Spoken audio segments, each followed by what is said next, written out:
गृहमंत्री अमित शाह के साहिबगंज आगमन के पूर्व असम के मुख्यमंत्री सह झारखंड विधानसभा में बीजेपी के चुनाव सह प्रभारी हिमंता बिश्वा शर्मा साहिबगंज पहुंचे। साहिबगंज में पुलिस लाइन मोदी मैदान में 20 सितंबर को गृहमंत्री अमित शाह की होने वाली जनसभा कार्यक्रम स्थल का निरीक्षण किया। इस दौरान उन्होंने बताया कि 20 सितंबर को गृहमंत्री अमित शाह साहिबगंज के भोगनाडीह पहुंचेंगे। शहीद सिद्धू कान्हू की जन्मस्थली भोगनाडीह से संथाल परिवर्तन यात्रा की शुरुआत और इसके बाद जनसभा को संबोधित करते हुए हेमंत सरकार को बदलकर बीजेपी की सरकार बनाने का संकल्प दिलाएंगे।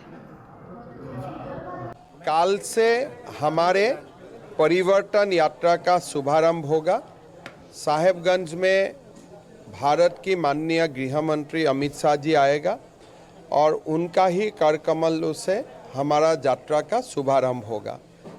सभा की प्रस्तुति को थोड़ा देखने के लिए मैं यहाँ आया था। सभी लोग मिलकर बहुत बढ़िया प्रस्तुति किया है। मेरा मानना है कि कल का सभा भी बहुत अच्छा होगा।